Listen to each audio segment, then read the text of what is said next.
તો હેલો મિત્રો, આજે આપણે કરવાની છે રોટલી. તો પહેલાં લઈ લઈશું આપણે લોટ. તો આપણે થોડો લોટ,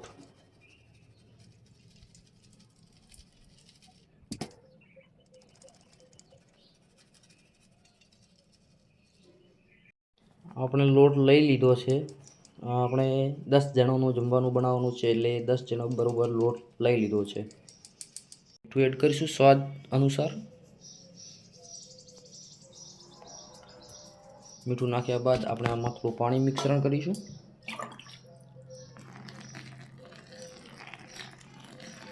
આટલું પાણી જોઈ થોડું મારી દઈશું ને હવે આને થોડો મિક્સ કરી દઈશું. મિક્સ બરાબર. તો આપણો લોટ થોડો બાંધીને તૈયાર થઈ ગયો.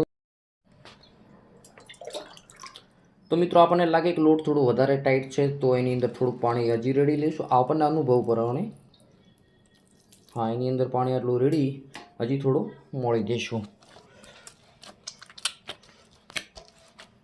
બરાબરનું મિક્સ થયા બાદ જ એને રોટલીનો ટેસ્ટ જામશે.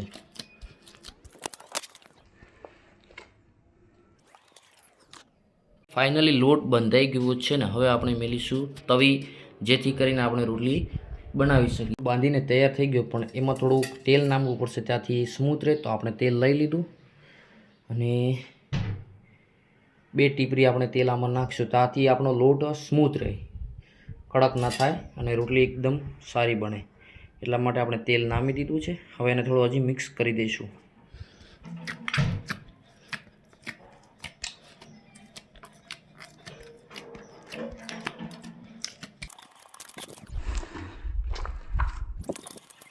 કરીશું ગેસને ચાલુ, પણ અહીંયા લાઇટર નથી મળતું. લાઇટર સારું હેડો મળી ગયું તમને. તો હવે આપણે કરીશું ગેસ ચાલુ. થાકી થઈ ગયો ચાલુ. હવે આપણે મેળવીશું એના ઉપર તવી. થોડી ગરમ થશે એટલે તમે મારી ચેનલને સબસ્ક્રાઈબ જરૂરથી કરી દેજો મિત્રો. ચેનલને સબસ્ક્રાઈબ જરૂર કરજો આવા વિડીયો જોવા માટે. તો હવે થોડી તવી ગરમ થાય છે, એના માટે આપણે બ્રેક લઈશું. લોટ લઈ લીધો છે, એને હવે આપણે રોટલી બનાવીશું. તમે જોઈ શકો છો હમણાં થોડી દેર બાદ.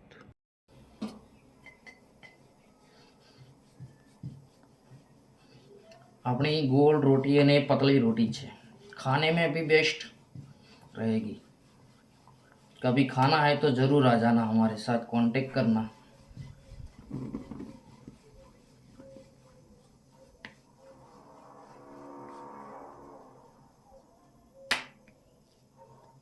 बन के रोटी तैयार है हमकी, खाना है तो ज़रूर आना. अपनी रोटली बनीने तैयार થઈ ગઈ છે. હવે આપણે તવી પર ચડાવી દઈશું તાકી શેકાઈ જાય.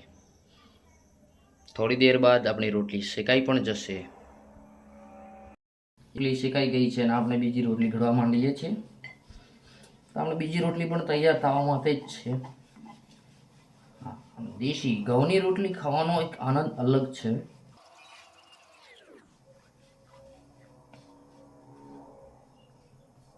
આપણે એક બીજી રોટલી પણ તૈયાર હતી જ, બીજી પણ શેકાઈ ગઈ છે. હવે જો ઘઉંની રોટલી છે ને ટકાટક. આપણે એવું 10 જણાનું જમવાનું બનાવવાનું જ છે. રોટી કેવી બની કોમેન્ટમાં જરૂર જણાવજો, અને ઘઉંની રોટી કોને કોને પસંદ છે એ પણ કહેજો. 5-6 રોટલી તૈયાર થઈ ગઈ છે. 3 થઈ ગઈ ને એક તવી ઉપર છે, 4 ને એક હાથમાં છે. 5 રોટી આપણે તૈયાર થઈ ગઈ છે.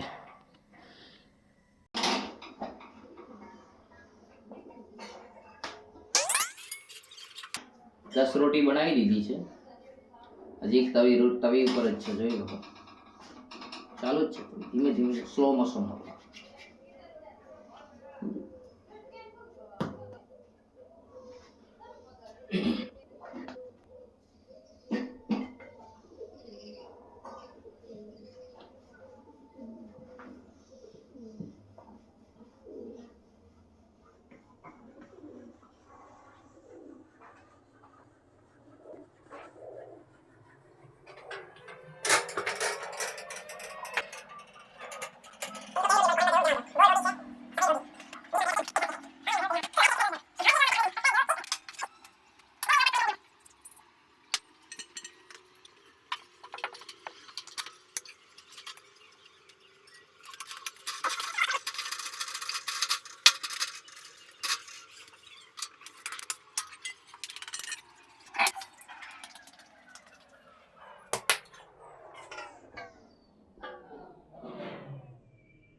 આપણે હવે રોટલી બનાવી દીધી, દાળની સબ્જી પણ તૈયાર થઈ ગઈ છે અને છાશ પણ તૈયાર છે. હવે લોકો જમવા આવે એટલી વાર છે, થોડી વાર પછી આવશે એટલે હું આ ઢોકીને સાઈડમાં મૂકી દઉં. રોટલી આપણે કેવી છે કોમેન્ટમાં જરૂર જણાવજો.